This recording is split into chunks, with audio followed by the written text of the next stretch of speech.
Hello everybody. Welcome to the lecture series on strategic analysis. This particular video is about Porter's 5 forces. So here we'll discuss about how knowing the competition or understanding your competitors is important for organization to plan their strategy effectively. So why this framework, or why is it important to understand your competitor? Every business has a lot of competition. There are a lot of substitute products available. There are a lot of competing brands that are available. So the success of a business doesn't lie just with the brand, but it's also about how its competitors are functioning. How efficiently a brand is able to outsmart its competitors and perform better decides how successful the brand is going to be.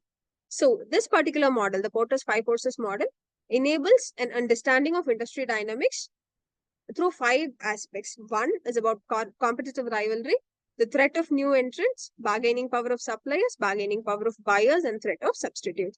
So strategy is not just about having the best product, but it's also about understanding your competition, knowing your competitor, and reacting to your competitor the right way that will help your businesses stand out.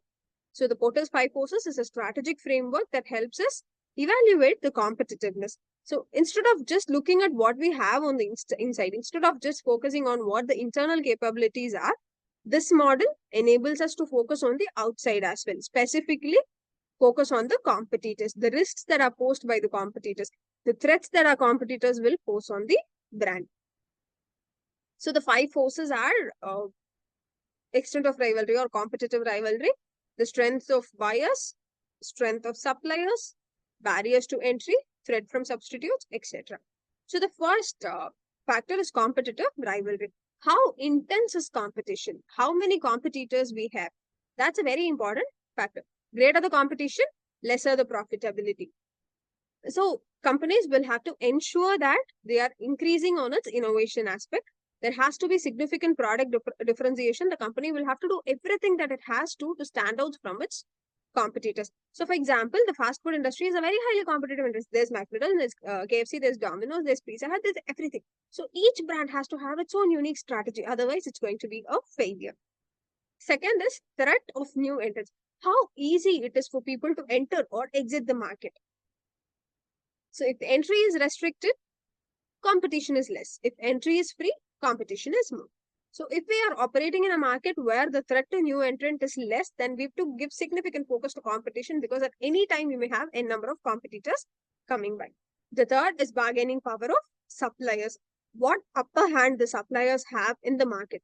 Do you think the supplier is more powerful than you? If you're working in a business where the supplier has a greater power, that is, if that particular supplier is the only supplier that is available for your product, you have no other option, you have no other supplier, then it's definite that you have to pay attention to details of the supplier as well.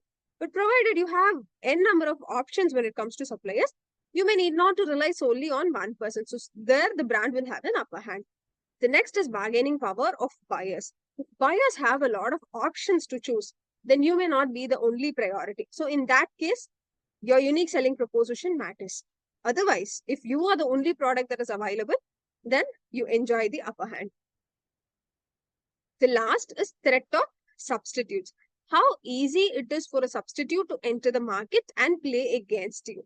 If a customer decides to stop using your brand, do they have multiple options? Do they have multiple substitutes available? So that again has a significant impact. So understanding these 5 forces and planning our strategy accordingly will definitely be of help to organizations at a very great extent. So companies will have to understand where they are positioned, where they are competitively positioned, where they stand against their competitors. And they have to best play with the strengths and weaknesses of their competitors. Whether it's going to be a head-on competition, or whether it's going to be product differentiation, or whether it's going to be shifting to a niche industry that doesn't have much competitors. Deciding on the right strategy lies with the brand. So here we can discuss with an example from automotive industry. There is high competition among brands, like you have Tesla, you have Volkswagen, you have Ford. So competition there is again intense. But the high capital costs and requirement of strong branding makes it difficult for new brands to enter into the market. Similarly, when it comes to EV vehicles, there are very few brands which are producing EV batteries. So here, the brands producing EV batteries have an upper hand over the EV vehicle manufacturing brands. Because there's a lot of competition, because there are many brands getting into this arena, customers have an upper hand because they have multiple options. They have a lot of options to choose from. Customers enjoy an upper hand. Lastly, to cell phone vehicles, there are a lot of substitute options like ride-ons, taxis, ride-sharing, etc. So the threat of substitutes is also very high here. So any brand entering into the automotive industry or EV industry will have to consider all these factors and plan their strategy accordingly. So this slide is a comparison of the 5 forces model to several other common models like SWOT, BCG, ANSOS, etc. Each model has its own unique advantages and disadvantages. So questions for thought. Do you think some industries intentionally avoid competition? Do you think some industries want to skip this competition and escape into a niche sector, and that is why they're not coming into general products? Which of the 5 forces do you think has a lot of impact on the organization? Which do you think is the most powerful of the forces?